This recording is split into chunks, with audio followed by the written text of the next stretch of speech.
Enlaces del Ministerio de Educación, junto a las facultades de educación de 21 universidades del país, les dan a todos ustedes la más cordial de las bienvenidas en esta mañana para disfrutar de este seminario titulado Formación Inicial Docente con TIC en la Educación del siglo XXI.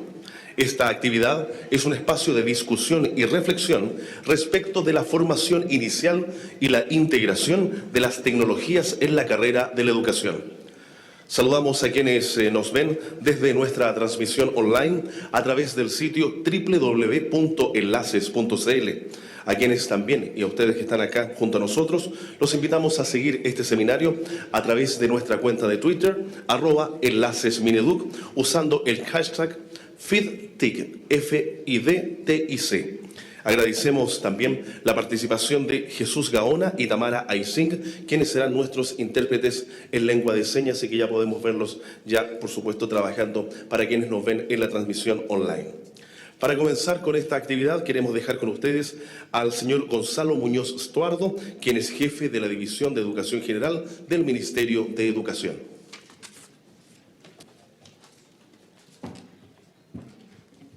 Hola, muy buenos días a todas y todos.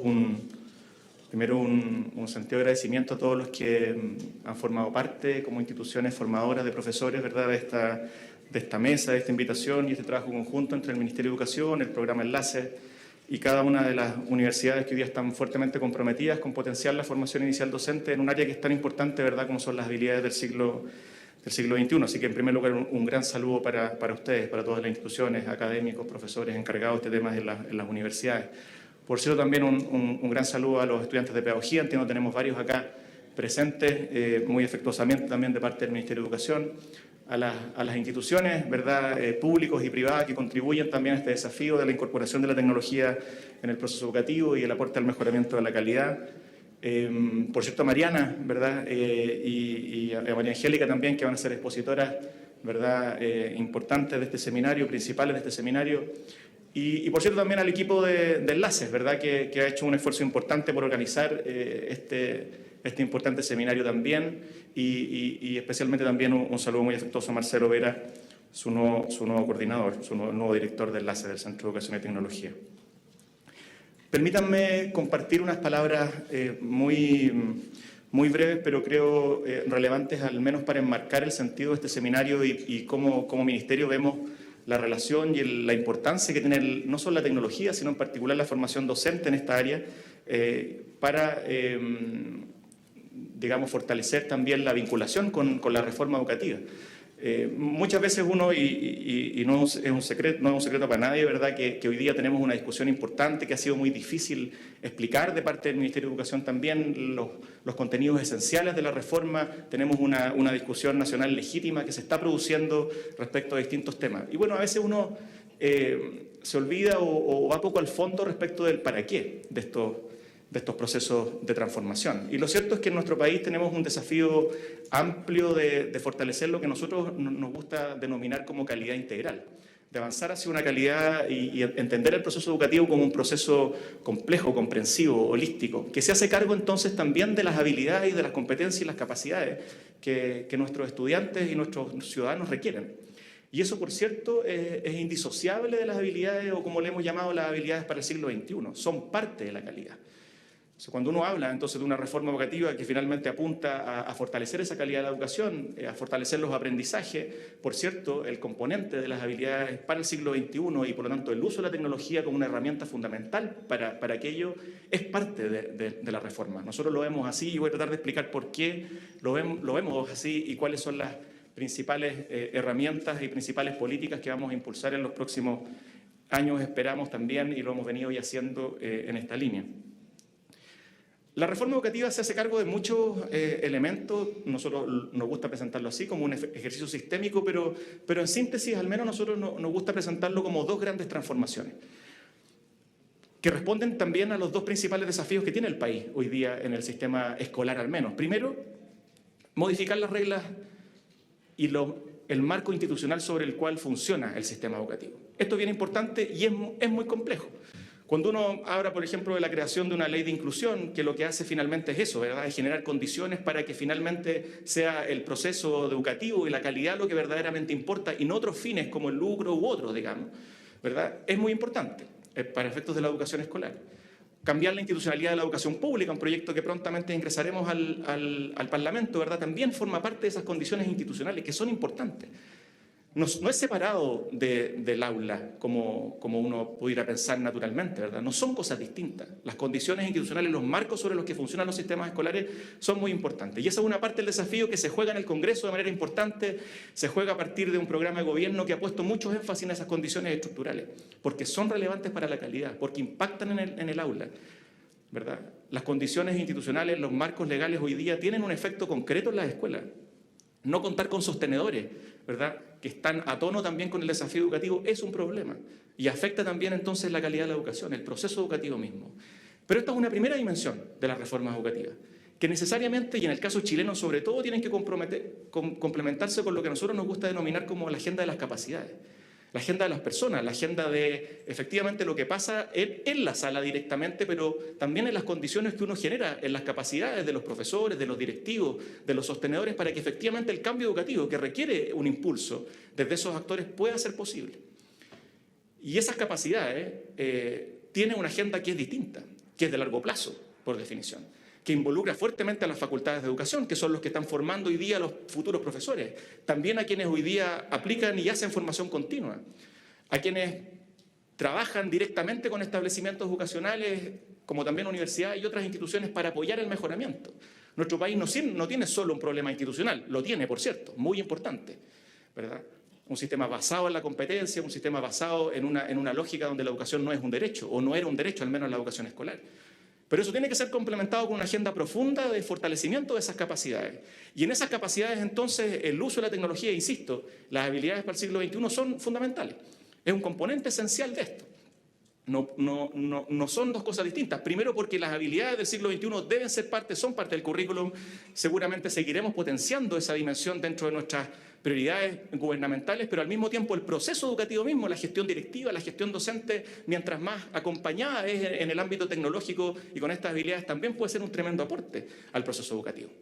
Nosotros como gobierno estamos convencidos de esto y por lo mismo entendemos a la reforma como estos dos procesos, ¿verdad? El primero también es de largo aliento, supone discusiones legislativas complejas, pero también procesos de aplicación graduales y muy importantes en materia de su implementación temporal.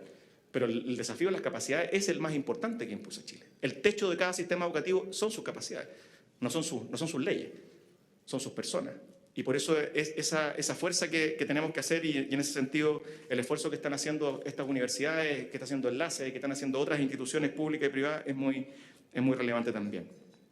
Las TICs son calidad, son parte entonces de este mismo desafío, no son dos cosas distintas. ¿Ya? Y en eso nosotros tenemos una mirada autocrítica como ministerio y creemos de que en los próximos 2 años y medio de gobierno que tenemos por delante, el énfasis en este tema es fundamental, como parte de la agenda. Estamos impulsando hoy día un conjunto de condiciones basales, que son eso, condiciones, que hoy día todos los estudiantes desde las próximas semanas de séptimo básico en la educación pública tengan acceso a un computador, es una condición. ¿Garantiza eso calidad de la educación? Por cierto que no. Necesitamos entonces cada vez más compromiso de las instituciones formadoras y también de los propios directivos, docentes y más herramientas, ¿verdad?, para esos actores, capacidades, formación para esos actores justamente para un buen uso de estas herramientas. Pero no cabe duda que el país todavía tiene que dar un paso importante en estas condiciones fundamentales, ¿verdad?, para que entonces entendamos todos que las TICs y que las habilidades del siglo XXI son parte esencial de la calidad y que cada una de las acciones que acometemos como gobierno, como Estado y también como instituciones formadoras vayan en esa línea, ¿verdad? Creo que ahí tenemos un desafío y el esfuerzo que se está haciendo con esta mesa, con el observatorio que se va también a presentar hoy día, con el concurso para los estudiantes de pedagogía, que tienen mucho que decir en esto, no solo porque las instituciones, digamos, tienen un rol, sino también porque los propios estudiantes tienen que liderar un cambio educativo que en Chile es fundamental y donde las TICs cumplen también un rol esencial. Por cierto, entonces, cerrar diciendo también que aquí hay una invitación de parte nuestra, podrán contar con el Ministerio como un aliado, por cierto, para este trabajo que es de todo, la incorporación, la comprensión de la tecnología y estas habilidades del siglo XXI como un componente esencial de la calidad y de la calidad integral, como nos gusta decir a nosotros, es un desafío compartido, ¿verdad? El Ministerio tiene un rol que cumplir en esto, pero las instituciones formadoras más que nunca tienen un rol fundamental a propósito de la discusión que vamos a abrir ya en los próximos meses con la Ley de Educación Superior, ¿verdad? Y la discusión sobre la acreditación, y la discusión sobre la institucionalidad, y la discusión sobre la calidad de la educación superior, ¿verdad? Donde probablemente este componente, ¿verdad?, así como otros de la formación docente, va a ser fundamental. No por nada varios de estas instituciones tienen convenios de desempeño donde uno de los componentes fundamentales es, ¿verdad?, la incorporación de la tecnología en el proceso de formación de los nuevos profesores. En fin, dejarlos con esta invitación, con el compromiso del Ministerio a seguir empujando este tema con fuerza en los próximos años, y también con la invitación a colaborar con un ejercicio que, insisto, y un trabajo que requiere el esfuerzo de todos nosotros. Que tengan una muy buena jornada. Muchas gracias.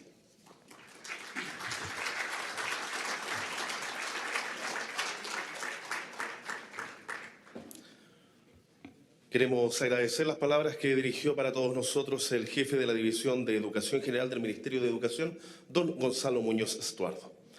A continuación queremos presentar a quien es nuestra invitada internacional. Ella es la profesora Mariana Maggio, a quien, por supuesto, desde ya le damos la bienvenida. La profesora Maggio es licenciada en Ciencias de la Educación y magíster en Didáctica de la Universidad de Buenos Aires. Es investigadora y profesora adjunta de Tecnología Educativa en la Facultad de Filosofía y Letras de esta misma casa de estudios. Fue subcoordinadora del Programa Nacional de Formación Docente y coordinadora del proyecto Polos de Desarrollo. Es autora de numerosas publicaciones de su especialidad, entre ellas el libro Enriquecer la enseñanza, los ambientes con alta disposición tecnológica como oportunidad. Queremos darle la bienvenida a la profesora Maggio y presentar su conferencia titulada La formación inicial docente como clave y motor para la creación de proyectos y prácticas educativas con TIC. Profesora Maggio, adelante.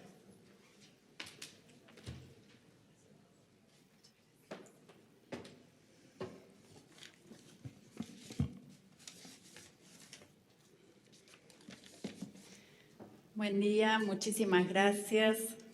Gracias por la presentación. Gracias Gonzalo, Marcelo, Elizabeth, con quien estuve interactuando todos estos días. Quiero decir, me suena un poco raro el tema de ser invitada internacional. Soy argentina, evidentemente, pero vengo a Chile prácticamente todos los meses. Veo acá amigos que son como parientes. Entonces me siento muy parte de la construcción de este movimiento que tiene que ver con la pedagogía, con la innovación y con las TIC, afortunadamente también en Chile, y por eso estoy muy, muy agradecida por la invitación. Muchos de los amigos que están acá suelen compartir conmigo los paneles. Todavía me pregunto por qué hoy me toca este raro honor de estar acá parada sola, pero bueno, ya me van a acompañar seguramente más adelante en los intercambios. Elegí para empezar esta imagen, ahí recién lo mencionaban, que tiene que ver con una historia que quiero compartir con ustedes. Hace aproximadamente 2 o 3 años me invitaron a dar una conferencia en un instituto de formación docente en la Argentina. Los institutos de formación docente en la Argentina son institutos terciarios. Créanme, hay muchísimos. No creo que eso sea una virtud, pero hay alrededor de 1.300. Y este instituto queda en Monte Grande, en Gran Buenos Aires. Eso fue un sábado a la mañana. Yo tomé un auto y estuve como 1 hora camino a Monte Grande pensando en mi presentación. Y cuando llego y me dirijo desde la puerta del instituto hacia el salón de actos, veo un cartel que dice Polo de Desarrollo. Yo me estuve por desmayar. Y entonces a la gente que me acompañaba le digo, ¿por qué está ese cartel? Me dicen, porque esto es un polo de desarrollo. Dicho con mucho orgullo. Polo de Desarrollo fue una iniciativa que coordiné en el año 2000 y 2001 cuando me tocó ser subcoordinadora nacional de formación docente en la Argentina. Era un momento en el que los institutos de formación docente venían de ser bastante amenazados por procesos muy fuertes de acreditación y evaluación. Y cuando asume la gestión la coordinadora nacional y quien fue mi maestra, Edith Litwin, dice, tenemos que pensar mucho y primero en el fortalecimiento de los institutos de formación docente. Y empezamos a trabajar en 3 líneas. Una que tuvo que ver con la especialización y eso llevó a la creación de postítulos y el primer postítulo fue en investigación educativa, una materia pendiente en la formación docente en la Argentina. La segunda tuvo que ver con fortalecer procesos de autoevaluación institucional que permitieran a los docentes entender los criterios para ser evaluados y la evaluación como un proceso de mejora. Y la tercera línea fue la línea de polos de desarrollo que yo coordiné. En ese momento, les estoy hablando de hace 15 años, en el año 2000, hicimos una especie de consenso nacional, incluyendo a los gremios, a los especialistas, etcétera, etcétera, que incluyó la definición de un polo de desarrollo. Y lo que un instituto entre esos 1.200 de entonces que quería ser polo de desarrollo tenía unas condiciones que eran bastante sencillas desde un punto de vista conceptual, bastante complicadas de implementar. La primera, tenía que elegir una línea de especialización. Y una línea de especialización no era una línea de especialización temática o disciplinar. Era una línea de especialización en una modalidad de trabajo, en una integración de disciplinas. Yo recuerdo que los 84 polos de desarrollo que se constituyeron como tales tuvieron líneas, por ejemplo, en tecnología educativa, líneas en atención a la diversidad, líneas en trabajo de fortalecimiento de las condiciones institucionales. Pero además de elegir una línea, los polos tenían que tener una condición de trabajo y esa era no negociable. Y la condición era que trabajaran con otras instituciones y organizaciones educativas y de la comunidad, con escuelas primarias, con sociedades de fomento, con museos, con bibliotecas, con empresas. El polo, decíamos, era el nodo de una red. Y además tenía una suerte de financiamiento con el cual, en primer lugar, tenían que contratar un asesor que los acompañara en la línea de especialización. Ese proyecto duró 2 años, que fue lo que duró el gobierno, lamentablemente. Y 10 años después, yo me encuentro con una institución que siente orgullo de decir somos polo de desarrollo. ¿Qué quería decir eso? Ese instituto que había optado por una línea de especialización en tecnología educativa generó el banco de videos probablemente más importante de referencia en la Argentina, incluso para las universidades. Y está totalmente vivo. Y sienten orgullo de decir que tienen esa línea de especialización. Y cómo no, cualquiera lo tendría. Son consultados por las universidades cuando buscan videos especializados en diferentes temáticas. Yo no les puedo contar la emoción que sentí. Y elegí empezar con esta historia porque creo que entre otras de las cuestiones que quiero contar y de las que quiero compartir acá hoy con ustedes, hacen falta ideas fuertes en materia de formación docente. Esta idea de polo en ese momento fue una idea que contagió, casi les diría, y permítanme tomarme esta licencia, una especie de mística. La gente decía, yo quiero pertenecer a esta institución formadora de docentes. Entonces, bueno, esta historia para empezar. Quiero hacer una declaración antes de avanzar. Yo soy tecnóloga educativa y tuve esta responsabilidad hace tantos años como en las políticas de formación docente de mi país. Pero fundamentalmente soy educadora, formo pedagogos en la Facultad de Filosofía y Letras y soy didacta. Y de entre todos los temas que podría haber elegido para hablar, para hacer este recorrido que quiero compartir con ustedes hoy acá, elegí fundamentalmente centrarme en un abordaje que es de la didáctica, que es donde yo creo que está el problema. Quiero decirles que a lo largo de mi carrera académica, que tiene recorridos de docencia y de investigación fundamentalmente, por supuesto también de extensión en la Universidad de Buenos Aires, construí dos ideas que para mí son dos ideas potentes que sostienen todo lo que va a venir después. La primera tiene que ver con una idea acerca de la enseñanza y les quiero contar cómo la construí. La construí a partir del recuerdo de las huellas que dejaron en mí y en todas las personas que participan de nuestra investigación, los docentes memorables, los docentes que nos cambiaron, esos docentes que hacen que ustedes estén hoy acá, de tan fuertes que son las marcas que les dejaron. Entonces, lo que les voy a pedir es que dediquen todos un minuto a recordar a ese docente, esa maestra, ese profesor, esa profesora que les dejó una marca importante. Una marca tan importante que hizo, por ejemplo, que eligieran la profesión que tienen y que estén hoy acá pensando en los problemas de la formación docente.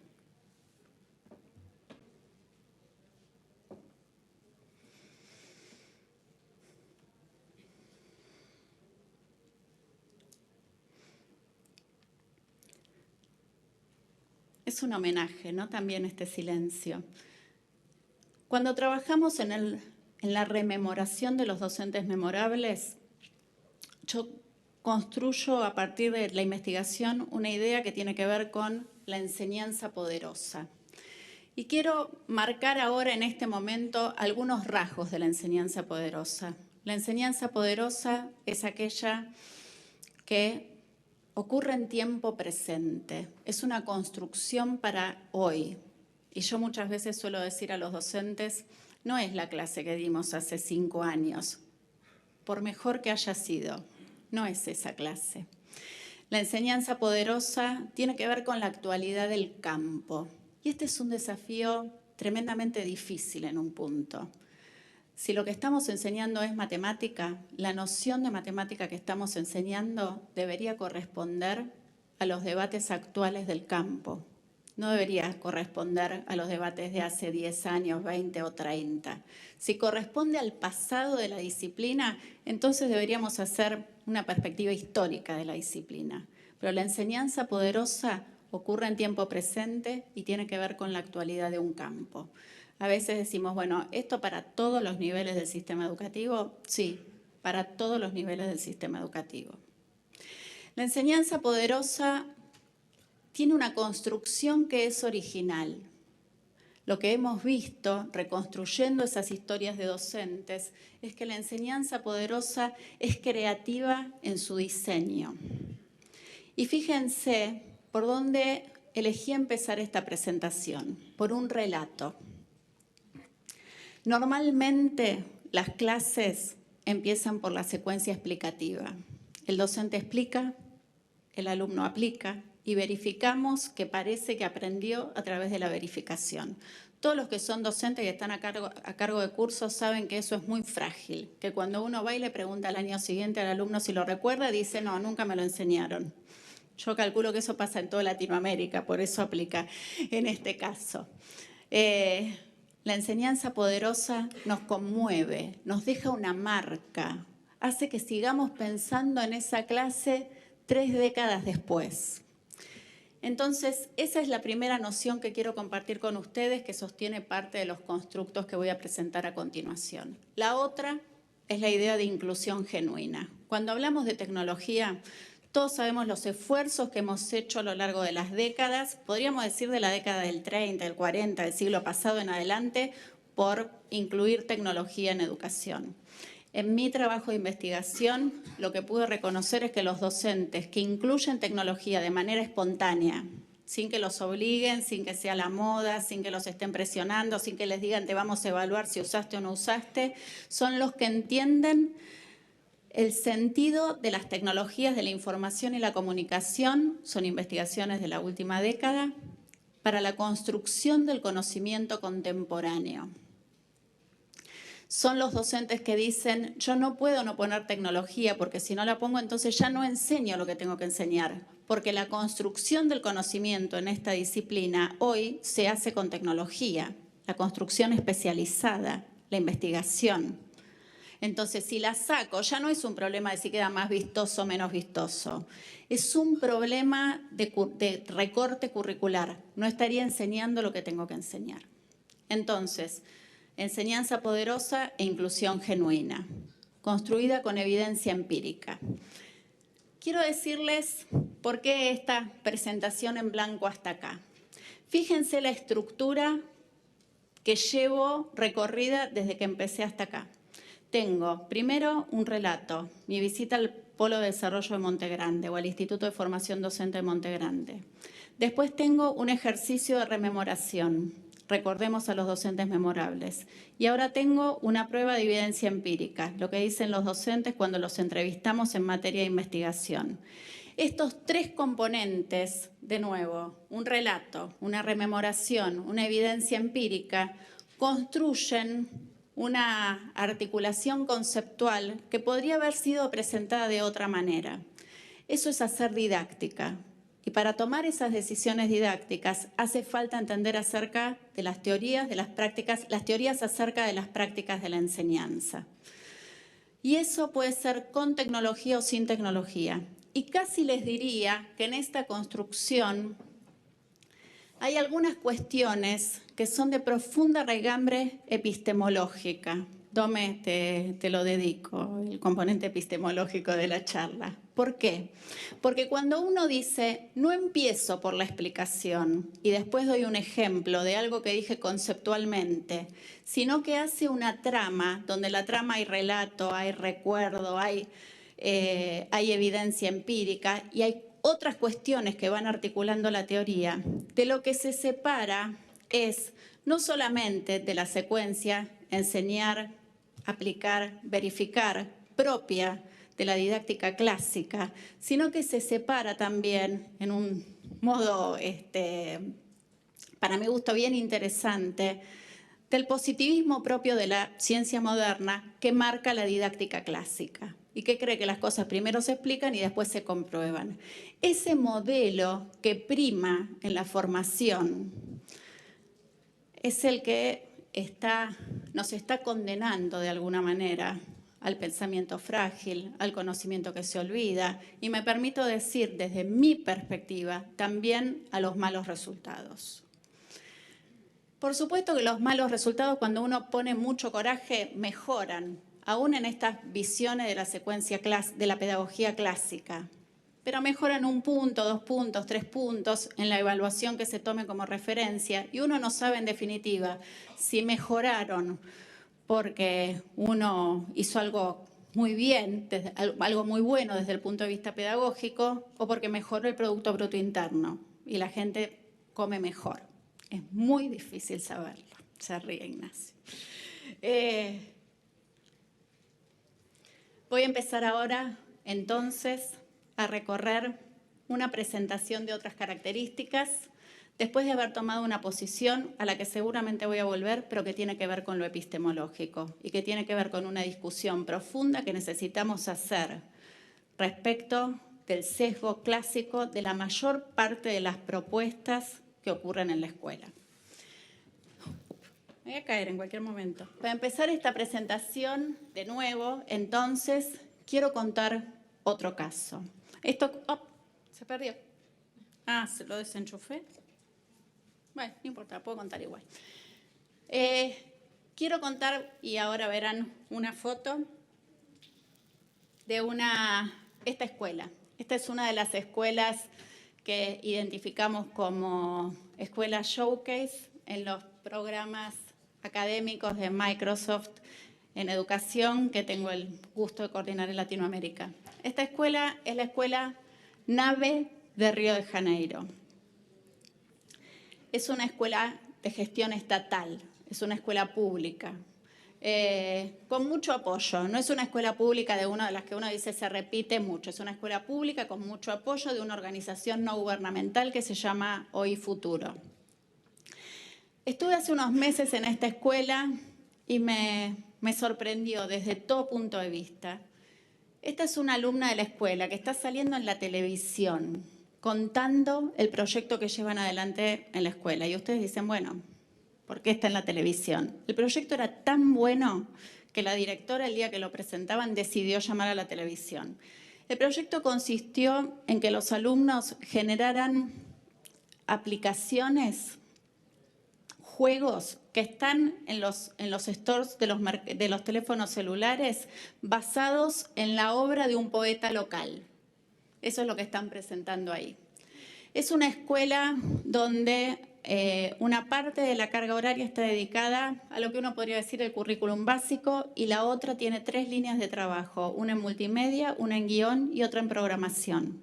Y los alumnos, como parte de ese trabajo colaborativo, desarrollaron estos juegos. Uno diría, estos alumnos aprendieron de todo, son emprendedores, podrían salir y dedicarse a esto como trabajo, ¿sí? Pero además son los alumnos que yo he visto en Latinoamérica que más saben de literatura. Yo les decía, por ejemplo, ¿qué es la araña? Me decían, no, porque el poeta en el poema tal habla de la araña. Conocen la obra del autor a la perfección. Hay muchos de estos proyectos en Latinoamérica. Ahí tenemos escuelas de estas características identificadas y con las que estamos trabajando en Chile, que nos llenan de orgullo. Pero son muy pocas cuando uno mira el conjunto. Son muy pocas. Quiero entonces, para hablar de los escenarios de la contemporaneidad y para ver cómo llegan estas escuelas a ser lo que son, quiero hablar de lo que es el debate contemporáneo. Y el debate contemporáneo para mí está capturado, casi les diría a la perfección, por Michel Serres, en este trabajo que se llama Pulgarcita, que si no leyeron vale la pena que lo lean. Serres dice en Pulgarcita que esos niños, como esos niños de Río de Janeiro que veíamos recién, a los que llama pulgarcitos por la sencilla razón que están todo el día haciendo esto. Ustedes saben de lo que hablo, ¿no? Todo el día mandando mensajes de texto, WhatsApp o no sabemos qué en sus teléfonos celulares, y por eso Serres los llama pulgarcitos. Dice que Pulgarcita está decapitada. Una metáfora fuerte. No tiene más su cabeza. Dice Serres, todo lo que Pulgarcita tiene que aprender en la escuela sabe que está en la computadora. Y nos llama a los docentes la página que habla. Imagínense. La página que habla sola, dice Serres. No le interesa más a nadie. Porque Pulgarcita sabe que Internet está lleno de tutoriales que explican lo mismo. Por supuesto estamos hablando de niños urbanos, por supuesto estamos hablando de niños que tienen acceso, por supuesto estamos hablando de niños que se pueden conectar con facilidad, pero también sabemos que ese es un fenómeno creciente. O sea que si esto no pasa, va a pasar pronto. Y Serres dice, esto justifica el murmullo creciente en las aulas. Para todos los que están enfrente de alumnos en todos los niveles del sistema, saben que Serres está hablando de un fenómeno que sucede. Uno habla y la gente habla, porque no le interesa escuchar a la página que habla. Serres dice, en este contexto, lo que queda en clase es inventar.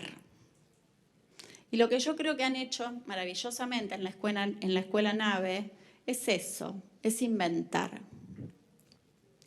Fíjense, y acá quiero hacer un ejercicio muy, muy breve. Si uno busca Serres con un hashtag en Twitter, o lo pueden buscar como quieran en Internet, se encuentra, por ejemplo, con este artículo en Le Figaro, el diario francés que fue publicado hace unos meses.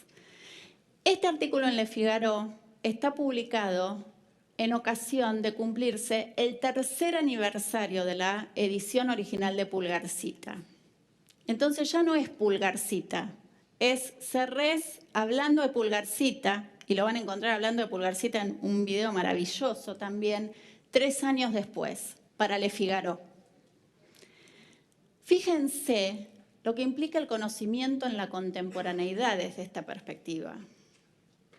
No es el libro que leímos hace 3 años, hace 4 años, hace 5 años. Es el libro vivo en Internet. Otro ejemplo. Este es un libro que Ignacio sabe, a mí me gusta mucho. The Second Machine Age. ¿Lo leíste, Ignacio? Después, no logré que te interese a vos. Qué barbaridad. De Brimfieldson y McAfee. Los autores dicen que estamos por primera vez en presencia de un escenario donde va a ser posible hacer realidad esa idea de inteligencia artificial de la que tanto se habló en las últimas décadas. Dicen, no solo la tecnología en este momento es digital, crece exponencialmente, sino que además es combinatoria. Y ponen como ejemplo, un ejemplo que para mí fue bien claro, que es Waze. ¿Alguno de ustedes usa Waze? ¿Conoce Waze, la aplicación para manejar, por la cual estamos dejando de usar los GPS? Bueno, Waze combina, de acuerdo con estos autores, la potencia de geolocalización del GPS con los sensores de movimiento, con la fuerza de las redes sociales. Estos autores dicen, el conductor que llega a una ciudad y alquila un auto en el aeropuerto puede convertirse, con la fuerza de Waze, en el conductor más avesado de la ciudad. Fíjense en la potencia de lo que viene, también en términos de las aplicaciones educativas, también en términos de los temas que a nosotros nos preocupan y nos convocan. Pero lo que quiero resaltar en un ejercicio semejante al que hice con Pulgarcita es que si ustedes entran a Twitter y buscan con el hashtag 2MA, Second Machine Age, se van a encontrar a diario prácticamente con los autores tuiteando lo que yo considero son amplificaciones a la obra, ejemplos, artículos, debates, evidencia empírica. Entonces, ¿qué es The Second Machine Age? ¿Es ese libro que publicaron hace 2 años o es esto? De nuevo, el conocimiento vivo, en línea, que se construye y que se reconstruye. Imagínense lo que nos instala esto para la formación docente. Este es el fenómeno que tenemos que capturar, pero este no es un problema de la tecnología, es un problema de lo que es el conocimiento contemporáneo. Algunos fenómenos, hoy muy rápidamente voy a mencionar, pero algunos saben que me dedico con pasión a esta diapositiva. Se ríen. La primera tiene que ver con House of Cards. Evidentemente, ¿vieron House of Cards? ¿Quiénes vieron House of Cards? A ver si... House of Cards es una serie que publicó Netflix. Yo no sé si ustedes están siguiendo el caso, pero hace unos años los analistas de tendencias en términos de tecnología hablaban de Facebook, de Twitter. Bueno, hoy hablan de Netflix. House of Cards fue la serie propia producida por Netflix, no comprada por Netflix a una de las productoras convencionales, que se lanzó y se consumió más rápidamente en una temporada completa. Fíjense lo que captura Netflix como fenómeno. Captura que la gente que mira series está adoptando formas tales como la que se denomina maratón, por la cual uno espera que la temporada salga completa y después la mira, ¿sí? Y la mira invirtiendo, no sé, 12 horas el fin de semana. ¡Qué locura! Yo lo hice muchas veces, quiero decir, soy primera anotada en la lista. Fíjense el fenómeno que implica que en House of Cards es la serie más vista en 4 días. Esto quiere decir que millones y millones y millones de personas, una vez que estuvo publicada en su temporada completa, los 12 capítulos lanzados el mismo día, en el mismo momento, la gente se dedicó, en 4 días ya había visto los 12 capítulos. Fíjense lo que implica esto en términos de tendencias. Otra tendencia tiene que ver con el ciclo TED, ¿no? De las que estoy identificando. El ciclo TED, ese es un capítulo de TEDx Río de la Plata, por el cual 10.000 personas se juntaron en un lugar en Argentina que se llama Tecnópolis a escuchar a los innovadores. Impresionante. Pero esto tiene que ver también con los modos en los que estamos conociendo. ¿Ustedes se acuerdan que antes la gente nos decía, leí tal libro, me pareció interesantísimo, te lo recomiendo? Y ahora te mandan un mail diciéndote, mira este video. ¿Sí? Hay una instalación de otras formas de consumo y de construcción de conocimiento que son las que atraviesan a los jóvenes que tenemos que educar o a los jóvenes que van a acceder a las carreras de formación docente en los próximos años. Esta es una foto por la cual en general me critican en las conferencias. ¿Ustedes saben quién es este muchacho? ¿Este que está acá? ¿Quién sabe cómo se llama? El Rubius. El Rubius es un youtuber. Es raro, es difícil explicar lo que hacen los youtubers. Este chico juega juegos y se filma y lo publica, ¿sí? Pregúntenles a los alumnos que ustedes tienen, los que dan clase a chicos más jóvenes, a ver si saben quién es el Rubius. Ahí se ríen. El Rubius tiene un piso de visitas de 11 millones. Eso quiere decir que el Rubius publica un video y en 3, 4 días lo vieron 11 millones de jóvenes. Piso. Yo doy una charla, la subo a YouTube, la ve mi mamá, mi abuela, mis 2 hermanas, algunos amigos que tengo acá, ¿sí? 11 millones. Fíjense la importancia de entender los motores que mueven a la gente en estos tiempos. Y las mueven en términos de construcción de conocimiento. Los 500 millones de personas que miraban Lost y debatían sobre si eso era un accidente, no era un accidente, era una fantasía, no era una fantasía, estaban muertos, no estaban muertos. No voy a hacer spoilers, quédense tranquilos. Tengo un profundo entrenamiento para hablar de la serie sin hacer spoilers. Esos 500 millones de personas crearon una Wikipedia completa que se llama Lostpedia, una universidad de Lost, ¿sí? Y tantísimas otras cosas. Fenómenos que desde el punto de vista de la construcción del conocimiento provocan inmersión, diría Frank Rose. Nos conmueven, nos hace sentir involucrados. Fenómenos que queremos que sucedan en la escuela, claramente, ¿sí? Que los chicos dejen de dormirse y mandar WhatsApp mientras nosotros hablamos. Los fenómenos de los juegos en línea. Jane McGonigal, una de las personas más interesantes que hablando sobre este tema, de la cual por supuesto pueden ver no una, 2 charlas en TED, dice que los juegos generan en los jugadores esa pasión porque los hace sentirse protagonistas de algo, de una acción. Y uno dice, pero si están jugando en la virtualidad. No, se sienten protagonistas de una acción.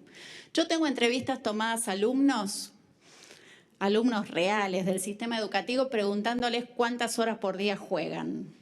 Y los alumnos te miran serio, me pasó, y delante de los docentes se miraban entre ellos y despacito uno pregunta, ¿en la escuela? Bueno, ponele, ¿en la escuela cuántas? Y en la escuela 2. En la escuela, 2 horas por día. Vos decís, si tienen media hora de clase, ¿cómo puedes jugar 2 horas por día? Creo que hay que hacer en serio un reconocimiento en términos de las tendencias y de las tendencias que atraviesan a los niños y jóvenes que queremos educar. Philip Jackson, de quien voy a hablar más adelante, dice que una de las cuestiones con las que nosotros tenemos que trabajar es con la suspensión del juicio de identidad compartida. Si queremos educar, tenemos que reconocer que los alumnos no son sujetos culturales iguales a nosotros, son distintos. Y los jóvenes, mientras nosotros pensamos cómo vamos a hacer las reformas, están atravesados por tendencias que son de estas características y que nosotros tenemos que reconocer, tenemos que pensar el cambio desde esta perspectiva, reconociendo lo que sucede en la realidad. Estos jóvenes, ¿no? Estas son imágenes de los proyectos de acceso que en diferentes estilos, formas, marcan hoy a la región. Fotos de Uruguay, de Argentina. Fíjense, voy a comentar solamente la primera, la del borde izquierdo superior. Esa niña es una niña de una escuela donde acababan de llegar las máquinas. Y está tan interesada ahí en la máquina en el recreo y al lado de la dirección, porque ahí es donde hay Wi-Fi, ¿sí? Son chicos de los que decimos nosotros no atienden o son apáticos. Hay que tener un reconocimiento. Entonces, ¿qué es un reconocimiento? De las formas en las que se construye el conocimiento contemporáneo. Pierre Levy, hace décadas ya, concibió esta idea de inteligencia colectiva. Estamos en presencia de formas muy interesantes de inteligencia colectiva que atraviesan a los especialistas, a todos los expertos que uno podría considerar en un campo y también a los alumnos. Los chicos que tienen acceso a las computadoras en su casa a la noche, a las 11:30, 12 de la noche, están colaborando como nunca antes hemos visto. En general en Facebook, ¿sí? Tienen un grupo del aula y hacen préstamos cognitivos. Vygotsky estaría fascinado. Nunca se vio tan bien encarnada la zona de desarrollo próximo. Te presto en el momento justo la persona que sabe un poquito más que vos. Es el ideal vygotskiano. Sucede a las 11 de la noche en Facebook.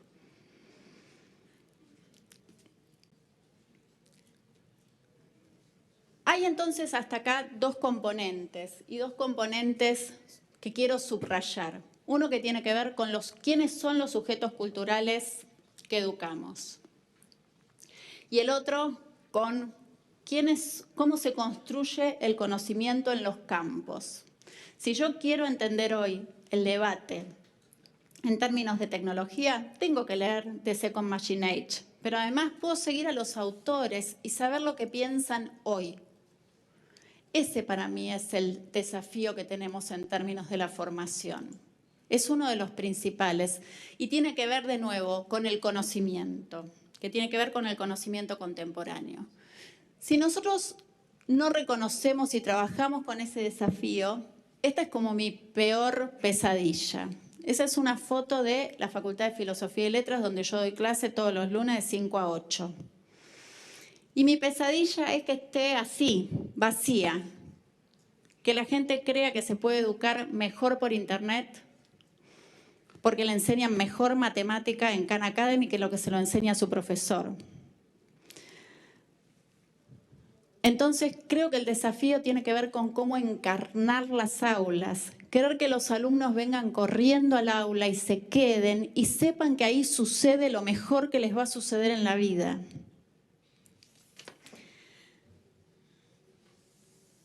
Creo que para llevar esto a la realidad, para volver a pensar las prácticas de la enseñanza, y de nuevo dije que iba a tomar un abordaje didáctico, y para pensar en términos de las prácticas de la enseñanza, creo que hay acá una articulación muy poderosa con las políticas, ¿no? Y acá celebro, bueno, la presencia de las autoridades, de la gente que toma decisiones. Yo creo que hay un componente muy importante que nosotros tenemos que pensar capturando nuestra comprensión de los fenómenos contemporáneos como los de la inmersión en términos de motores curriculares. Yo creo que, no quiero decir con esto que sea una revisión del currículum, ¿sí?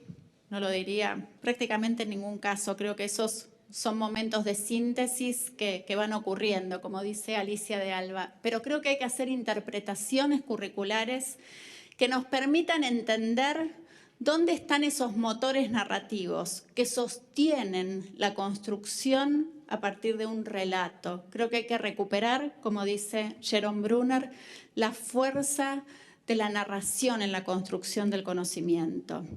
Y cuando digo un relato, decidí abrir esta presentación con un relato. Ese relato tiene que ver con la visita al Instituto de Monte Grande. Digo un relato que estructura y que de nuevo cambia la lógica de que se entra a la enseñanza por la explicación. Yo acá tengo una apelación muy fuerte que tiene que ver con decir, bueno, cuando vayan a dar clase de nuevo, fíjense cuál es la primera cosa que van a hacer. Y si es la explicación, creo que ahí podemos abrir muchísimos puntos de análisis, por decirlo delicadamente. Creo que hay que entender los grandes motores narrativos que están adentro del currículum. Un motor narrativo interesante puede ser la revolución, puede ser la construcción de la identidad, puede ser, como dice Howard Gardner, la noción de número cero y todo lo que está asociado ahí. Pero entender qué es lo central. No puede ser que en nuestras perspectivas curriculares todo lo que hacemos es correr temita atrás de un temita, explicación, aplicación, verificación, aplicación, aplicación, verificación, en secuencias que son muy puntuales y que, de nuevo, en general creemos que, no lo creo yo, lo cree David Perkins, generan pensamiento frágil. En las experiencias que estamos viendo, además, como muy potentes de enseñanza poderosa, ocurren lo que denomino articulaciones funcionales. Se trabaja con otro. El aula piensa un problema en relación con otra, en relación con otro grupo. A veces es con el grupo que está en la clase de al lado, pero trabaja la clase de matemática con la clase de geografía, o la clase de plástica con la clase de lengua, o el aula con el centro de investigación, o la escuela con la biblioteca popular, o el grupo de quinto grado con el museo, articulaciones funcionales, que den lugar a producciones que son de carácter colectivo, que no son individuales. Acá creo que hay otro problema que tiene que ver con esa tarea, que es una tarea de uno, más allá de que algunos trabajos se hagan en grupo, pero que son sumas de individuos. Producciones que son producciones colectivas. 500 millones de personas ayudando, colaborando con una Wikipedia o con una Lospedia porque hay un tema que los atrapa. Eso es una producción colectiva. Ojalá pudiéramos tener 1, 2, 3 motores de esos en educación. En la línea de articulaciones funcionales, el más allá de la clase. Si lo que hago en términos de la tarea, y eso va para todos los niveles del sistema como idea, incluye a los docentes en formación que están acá presentes. Si lo que hago como tarea agota su sentido adentro del aula, creo que no vale la pena que lo hagamos. ¿Qué podemos construir que está en el más allá, que es para el más allá? Y que cuando es para el más allá, mejora la vida del más allá, en el carácter de intervención comunitaria. Hemos visto docentes innovadores, de nuevo en nuestro trabajo con Microsoft, que generan una solución para un problema de los cultivos de los padres agricultores, o que generan un pedido a la legislatura para que se intervenga el bulevar que los chicos tienen que cruzar para venir a la escuela porque no era seguro. Eso es la intervención comunitaria. Y acá, en la cuarta composición, y totalmente inspirada en el trabajo de Howard Gardner, creo que si nosotros fuéramos capaces de generar estas construcciones en términos de las prácticas de la enseñanza, estaríamos más relajados respecto al componente de la evaluación. Cuando hablamos con los docentes que generan ese nivel de intervenciones con sus alumnos en la realidad, lo que esos docentes dicen es, ya sé que sabe. Y sabe muy sofisticadamente. No necesitan estar verificando todo el tiempo que el alumno sabe. Sabe complejamente porque la realidad es compleja. Creo que en ese caso, lo que los alumnos producen tiene el valor de la inserción social, ¿no? Y de la inserción social, lo voy a decir con sentido freiriano. Cuando Paulo Freire dice en Pedagogía del Oprimido que la educación que cuenta es la que problematiza, y la que problematiza genera un proceso no de inmersión, de emersión que cambia la vida de la comunidad, ahí estamos hablando de inserciones, ahí estamos hablando de algo que tiene valor más allá del contenido puntual y que transforma en términos de ciudadanía. Evidentemente, no es tan fácil implementar en el marco de la clase eso. Hace falta mucho coraje. Los docentes que están haciendo esas transformaciones en sus aulas, y de nuevo son minoría, son docentes que tienen una cuota muy importante de héroes, permítanme decir esa palabra, porque las condiciones no ayudan. Entonces creo que también tenemos que empezar a conversar sobre las condiciones. Y acá volviendo un poco al tema curricular, creo que el problema, de nuevo, es de interpretación. Si nosotros creemos que el currículum es un inventario, una colección, donde uno tiene que ir sacando tuc, tuc, tuc, tema tras tema, entonces es difícil ir a la profundidad que requiere la comprensión genuina, avanzar en los niveles que requiere la comprensión genuina. Por eso insisto en la idea de que hay que ir a lo relevante o a lo central, volviendo de nuevo a la obra de David Perkins. Creo que eso aliviaría en parte la carrera contra el tiempo. Cuando uno habla con los docentes, todo el tiempo es una carrera. Una carrera, esto ya lo di, esto no lo di, esto se me pasó, no llegué el año que viene, lo paso más rápido, lo pasamos, lo pasamos, lo pasamos. Creo que eso aliviaría un poco la carrera. Y creo que también hay que, esto los vivo como alivios, no son condiciones, pero los vivo como alivios. Creo que también hay que aliviar la cuestión del espacio. Cuando uno dice más allá del aula, pareciera que las paredes del aula son una barrera. Y a veces son una barrera. Pero una barrera que hoy se vuelve a abrir también con la perspectiva del trabajo con las tecnologías. Yo desde adentro del aula, si tengo buena conexión a internet, puedo conectar con el infinito y más allá. Y puedo generar para ese más allá. Entonces creo que hay que reconocer cuáles son las condiciones que oprimen los procesos de transformación. Si estas condiciones no son trabajadas, no hay tecnología que lo arregle. Por eso insisto que hoy quería fundamentalmente hablar de didáctica. Soy la última persona en hacer alusión a Finlandia como caso de éxito. Nuestros países no tienen nada que ver con el caso Finlandia. Tenemos muchísimas otras cosas buenas y otras probablemente no tanto. Pero sí quiero decir, para todos los que miran permanentemente Finlandia como caso de éxito, que hoy Finlandia está trabajando, según nos enteramos a través de sus autoridades que dan entrevistas a los medios, en procesos que son de redefinición en términos de alivio curricular. Y de nuevo, yo no creo que esto quiera decir que tenemos que revisar todo. Pero acá lo que va a haber, según dicen, es una adopción de fenómenos como estructurantes del trabajo. Y uno diría, pueden ser fenómenos. Hay que entender que quieren decir los finlandeses como fenómenos, pero está claro que son interdisciplinarios. Pero uno podría decir son narraciones. O uno podría decir son proyectos. O uno podría decir son problemas. O uno podría decir son casos.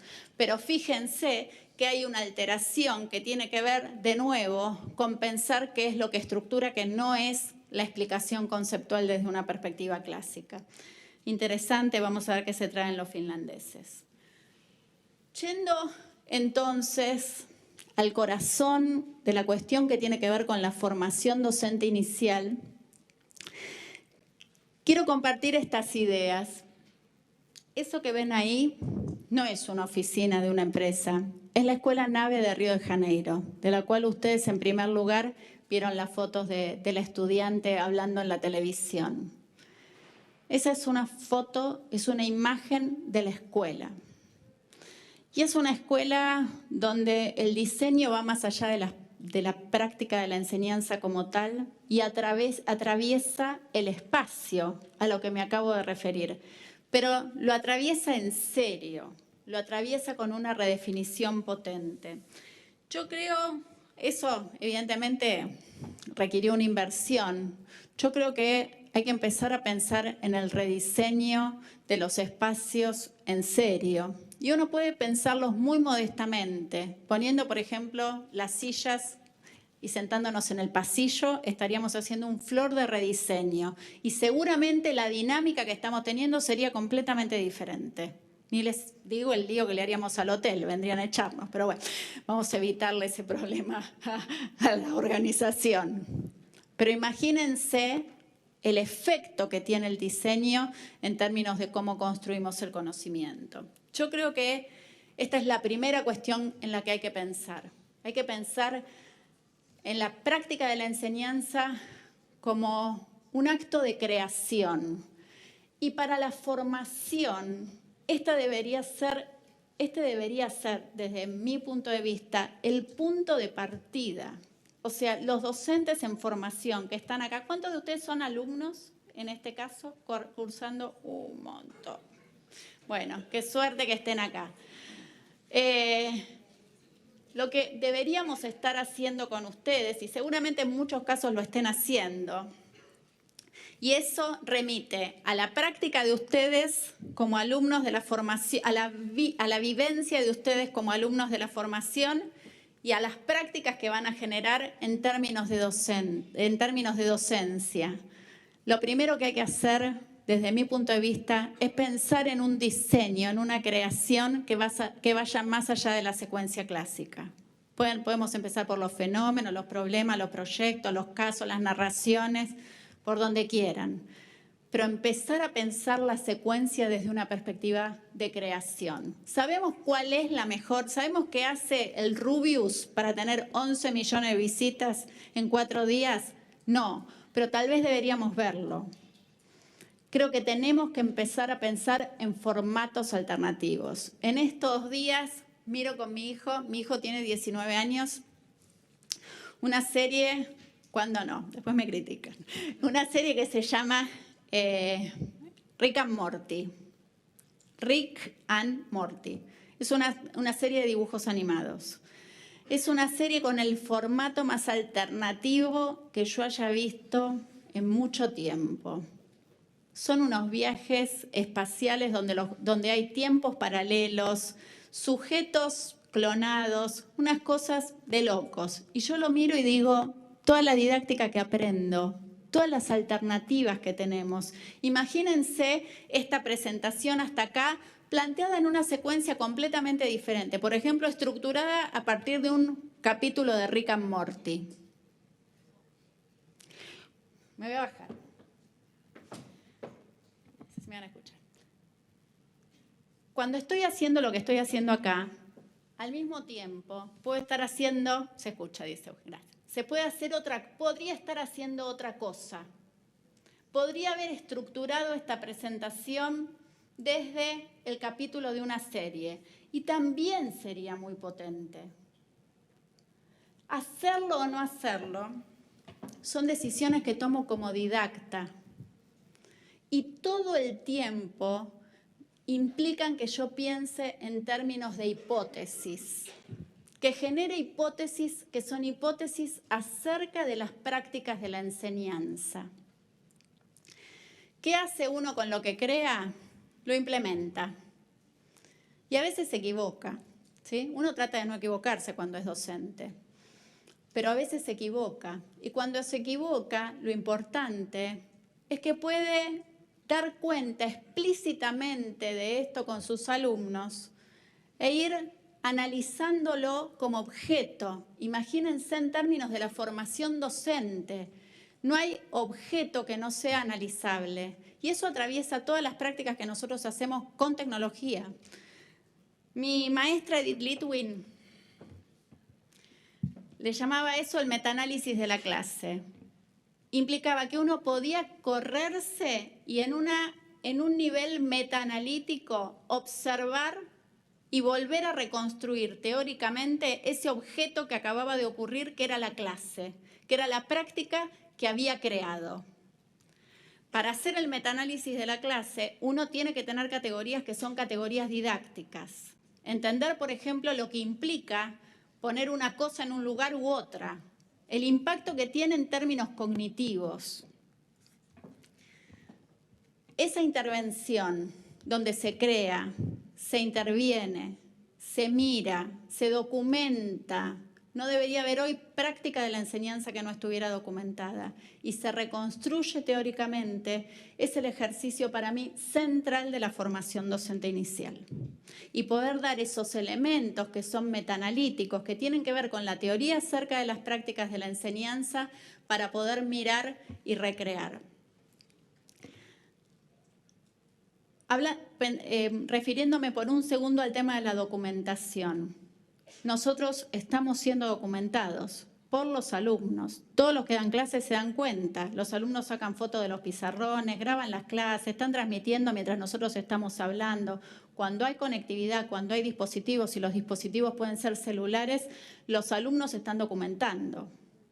El tema es que no están documentando guiados por nosotros. Estamos perdiendo la potencia pedagógica de esa documentación. Imagínense que cualquier clase del ámbito de la formación docente inicial o de cualquier ámbito, a medida que es dada puede ser fotografiada, filmada, reconstruida, revisada, marcada. Subo un video y lo marco o lo rearmo como una clase en línea, hago un remix y saco con la clase del profesor un video de 4 minutos. Imagínense la fuerza de ese material, imagínense la convicción de los alumnos haciendo esas producciones. Nadie se olvida después de hacer eso.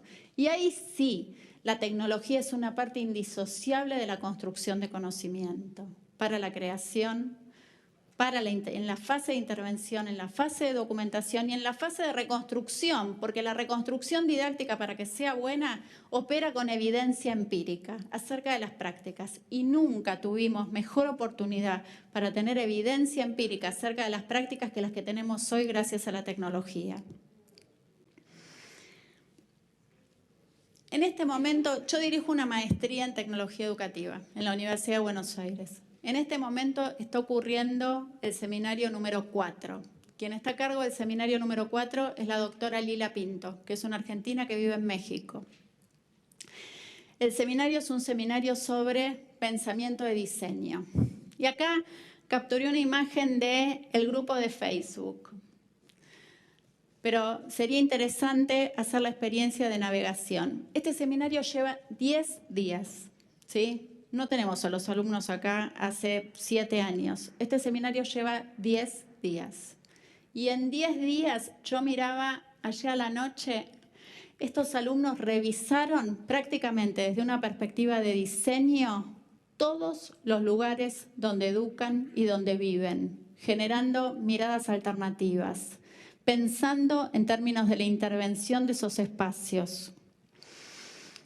Y a partir del día lunes están escribiendo un manifiesto, que es un manifiesto para el diseño en términos de la educación, para la incorporación de la idea de diseño en términos de la educación. Ayer a la noche, hay 65 alumnos en este curso, ayer a la noche debía haber unos 30, 40 aportes al manifiesto. Y créanme que son ideas que si las pusiéramos en práctica desde hoy, y la mayor parte se pueden poner en práctica desde hoy, realmente generarían más enseñanza poderosa de la que estamos viendo. Estos son educadores en formación. En 10 días escribieron algo que para mí hoy podría ser un libro. Lo están haciendo en un tablero de diseño, además de en las redes. Si ustedes buscan con el hashtag MTEUBA, se encuentran gran parte de la producción que se está haciendo también en Twitter. Los alumnos están en una plataforma de aprendizaje en línea, en un tablero de diseño, en Twitter, en Facebook. Lo que van construyendo internamente lo van, además, a la manera bruneriana, externalizando.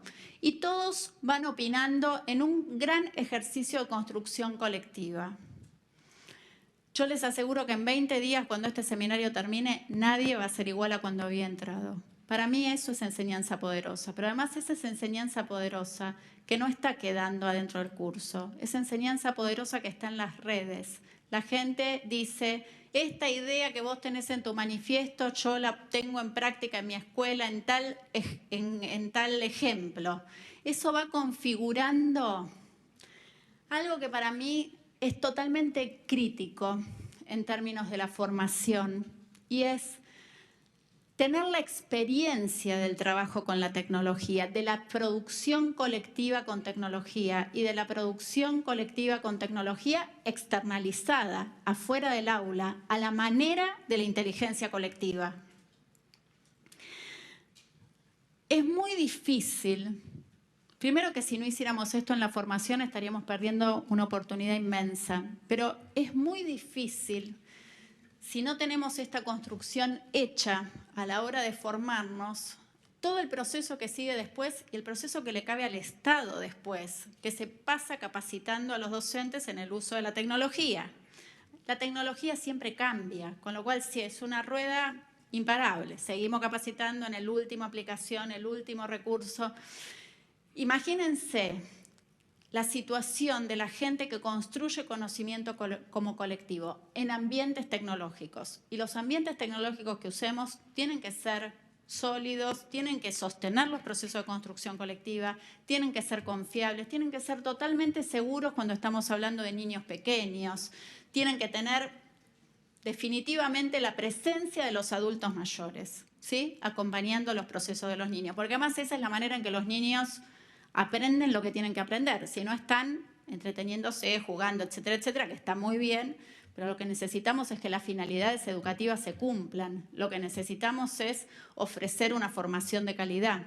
Lo que necesitamos es, en la región, que todos los alumnos, el universo de alumnos, termine la escuela primaria y termine la escuela secundaria. Esa es la deuda.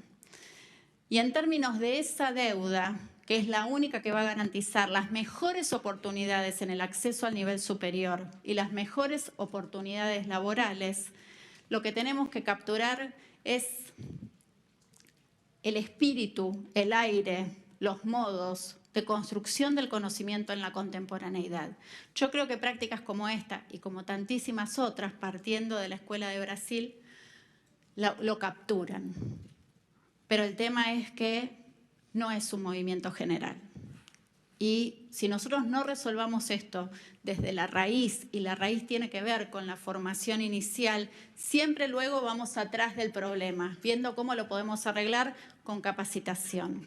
Y yo creo que la capacitación es crucial, es importante, pero de nuevo, la capacitación que va más allá de lo instrumental y que construye sobre la base de incubar ideas pedagógicas novedosas y de crear y de experimentar en esos entornos.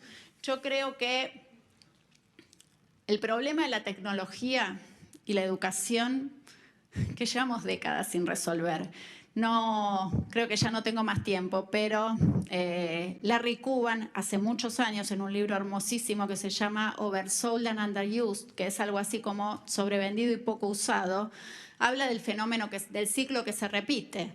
Uno hace un enorme esfuerzo por poner tecnología a disposición, la tecnología se usa poco, vienen las recriminaciones mutuas y no importa demasiado porque la tecnología cambió y hay que iniciar el ciclo de nuevo, hay que volver a capacitar, etcétera, etcétera. Yo creo que estamos en presencia de un momento histórico distinto.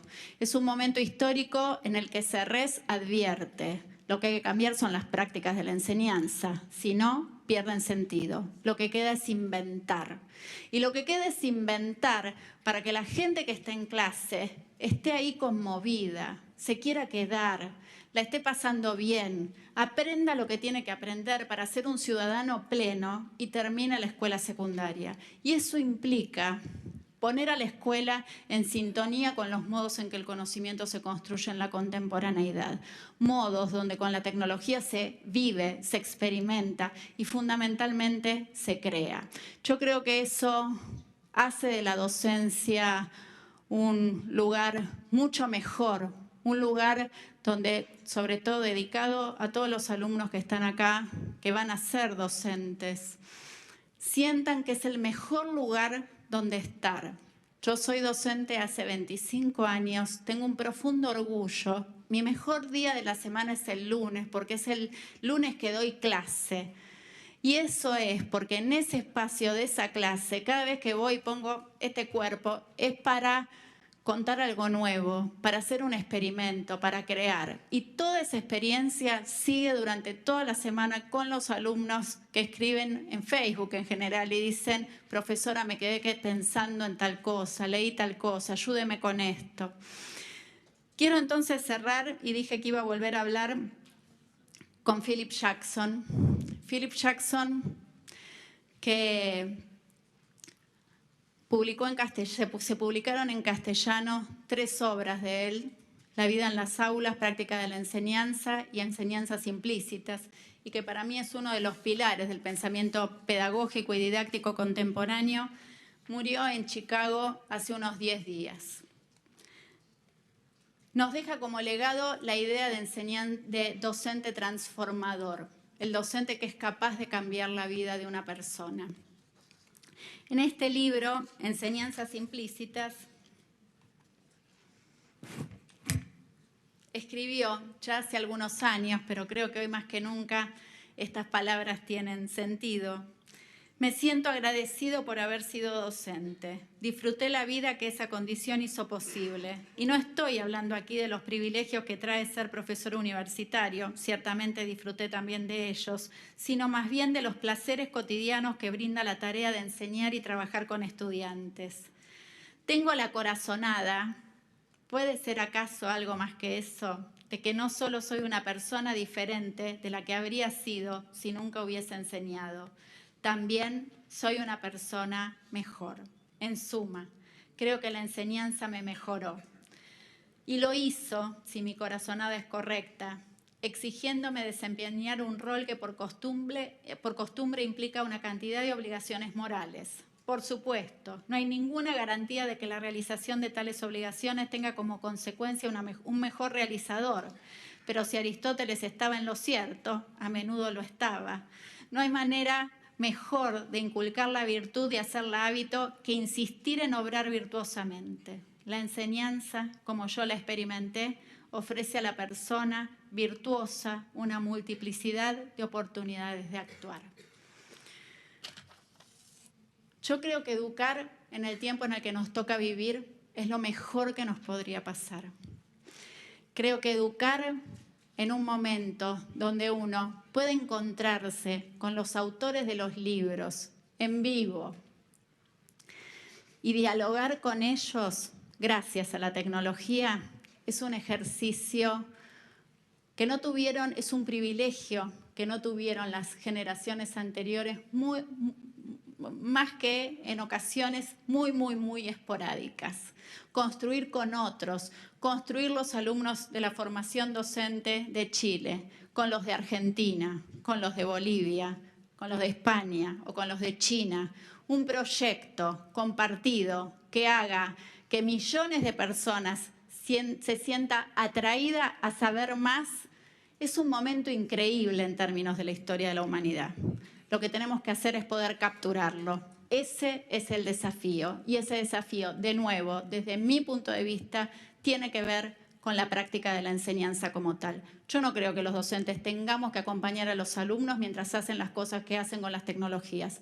Creo que tenemos que acompañarlos en general, pero creo que tenemos que construir nosotros esas propuestas de enseñanza poderosa con tecnología, con las que los alumnos salgan de nuestras aulas de nuevo, transformados como ciudadanos plenos y tengan las mejores oportunidades, que son ni más ni menos que las que se merecen. Muchas gracias.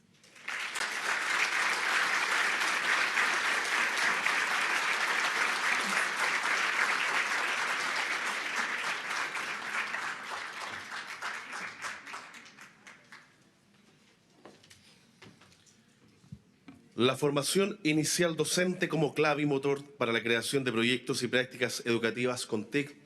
La presentación que escuchábamos de parte de la profesora Mariana Mayo, que por supuesto le agradecemos tremendamente.